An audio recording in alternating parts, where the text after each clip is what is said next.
नमस्कार विद्यार्थी मित्रांनो, आज आपण इयत्ता 11वी accountancy meaning and fundamental of double entry book keeping या चॅप्टरमधील activity number 2 fill the following table analysis of transaction by applying rules of debit and credit traditional approach हे करणार आहोत। याच्यामध्ये टोटल 6 एंट्री आहे। पेज नंबर 27 वरती दिलेला आहे आणि या आधीच्या व्हिडिओमध्ये मी तुम्हाला गोल्डन रूल वगैरे सगळे समजून सांगितले आहेत। तो व्हिडिओ जर तुम्ही बघितला नसेल तर कृपया बघून घ्या, म्हणजे तुम्हाला या व्हिडिओमध्ये व्यवस्थित समजेल डेबिट क्रेडिट काय आहे, कशा पद्धतीने चाललंय, गोल्डन रूल याचा सगळा तुम्हाला व्हिडिओ तुम्ही तो बघून घ्या। चला सुरू करू। आता या पद्धतीने मी वहीवर आखून आणि सोडवून घेतलेला आहे प्रॉब्लेम। याच्यामध्ये लिहिलेले आहे traditional method activity number 2 serial नंबरचा कॉलम आहे। त्याच्यानंतर transaction, 2 aspects of effects, accounts involve, classification of account, rule applied आणि account to be debited, account to be credit अशा पद्धतीने जे कॉलम पुस्तकात दिलेले आहे तेच लिहून घेतलेले आहे। पहिली एंट्री बघा, कमेन्स बिझनेस विथ कॅश ₹90,000, रुपये 90,000 घेऊन आणि एक व्यक्ती बिझनेसमध्ये उतरले आहे। आता बिझनेसमध्ये काय आलं तर कॅश आली, म्हणजे पहिला इफेक्ट काय होणार, cash comes into the business. Cash कोणी दिली तुम्हाला, ज्याने बिझनेस चालू केली त्यानेच बिझनेसमध्ये कॅश आणलेली आहे, म्हणजे proprietor is the giver. First effect काय झाला, cash come into the business, proprietor is the giver. Account involve कुठले असणार आहे, त्याच्यामध्ये सगळ्यात पहिलं असणार आहे कॅश अकाउंट आणि दुसरं असणार आहे कॅपिटल अकाउंट। त्याच्यानंतर क्लासिफिकेशन ऑफ अकाउंट, म्हणजे कॅश अकाउंट कुठल्या सेक्शनमध्ये येतं तर ते येतं रिअल अकाउंटमध्ये, आणि कॅपिटल अकाउंट ऑलवेज येतं पर्सनल अकाउंटमध्ये। कुठला रूल अप्लाइड होणार, रिअल अकाउंटचा रूल काय सांगतो, डेबिट व्हॉट कम्स इन। काय आलं तुमच्याकडं, कॅश आली, म्हणून कॅशला काय करणार तुम्ही, डेबिट करणार।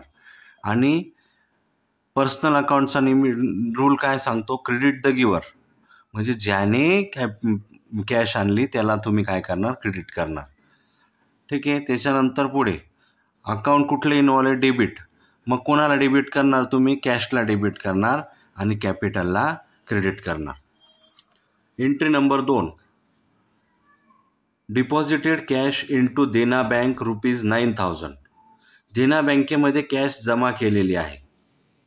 कोणाला मिळाले पैसे, देना बँकेला मिळाले, मग देना बँक इज द रिसिव्हर। 2 आस्पेक्टमध्ये आपण लिहिणार देना बँक इज द रिसिव्हर, आणि आपल्याकडून काय गेलं तर आपल्याकडून पैसे गेले, म्हणून कॅश गोज आउट। हे 2 आस्पेक्ट झाले। त्याच्यानंतर कुठले अकाउंट इन्व्हॉल्व होणार, तर देना बँकेला पैसे मिळाले म्हणून देना बँक अकाउंट इन्व्हॉल्व होणार, आणि आपल्याकडून पैसे गेले म्हणून कॅश अकाउंट इन्व्हॉल्व होणार, म्हणून 2 अकाउंट इन्व्हॉल्व होणार, देना बँक अकाउंट आणि कॅश अकाउंट। देना बँक अकाउंट नावाने जे अकाउंट सुरू होतं ते पर्सनल अकाउंट असतं, म्हणून देना बँक कुठला अकाउंट आहे, पर्सनल अकाउंट आहे। रिअल अकाउंट म्हणजे संपत्तीचं अकाउंट असतं, ॲसेटचं अकाउंट असतं। कॅश ही आपली संपत्ती आहे, ॲसेट आहे, म्हणून ते रिअल अकाउंटमध्ये येणार।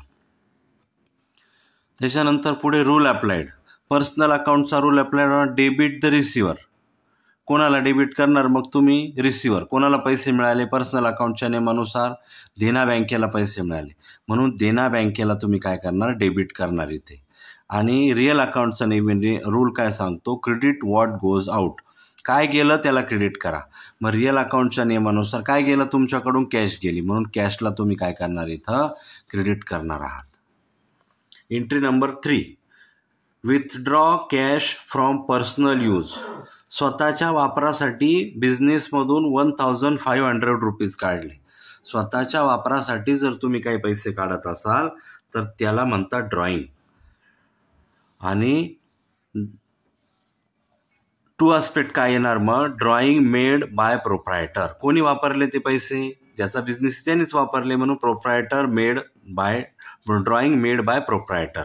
आणि मग प्रोप्रायटरने ड्रॉइंग म्हणून काय वापरलं, कॅश वापरली, पैसे वापरले, म्हणून कॅश गोज आउट, बिझनेसमधून कॅश बाहेर गेली. मग दुसरा आस्पेक्ट काय होणार, कॅश गोज आउट. त्याच्यानंतर कुठले कुठले अकाउंट इन्व्हॉल्व होणार, तर ड्रॉइंग अकाउंट इन्व्हॉल्व होणार आणि कॅश अकाउंट इन्व्हॉल्व होणार. Drawing is a personal account, क्लासिफिकेशनमध्ये आपण बघितलं drawing is a personal account आणि कॅश आहे real account.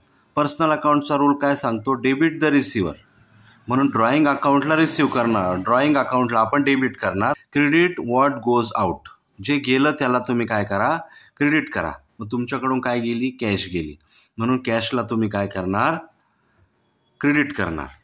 Entry number 4, purchase goods from Mandar ₹12,000. 12,000चा माल तुम्ही परचेस केलेला आहे. मग इथं 2 आस्पेक्ट कुठले येणार, तर purchase is an expenses. Purchase केली, एखादी वस्तू परचेस केली म्हणजे तुमचा काय झाला, खर्च झाला. मग परचेस इज अन एक्सपेन्सेस. आणि तुम्हाला कोणी दिलं मटेरियल, माल कोणी दिला, गुड्स कोणी दिला, तर Mandar is the giver. Purchase is an expenses and Mandar is the giver. 2 account कुठले येणार, परचेस अकाउंट आणि Mandar account. Purchase is a nominal account and Mandar is a personal account. Nominal अकाउंटचा रूल काय सांगतो, debit all expenses and losses, credit all income and gain, म्हणून debit all expenses. मग nominal अकाउंटच्या नियमानुसार परचेसला तुम्ही काय करणार, डेबिट करणार. आणि पर्सनल अकाउंटचा रूल सांगतो क्रेडिट द गिवर. मग गिवर जो आहे, जो मंदार आहे, त्याला तुम्ही काय करणार, क्रेडिट करणार, म्हणून मंदारला काय करणार, तुम्ही क्रेडिट करणार. इथं पेड सॅलरी ₹2,900.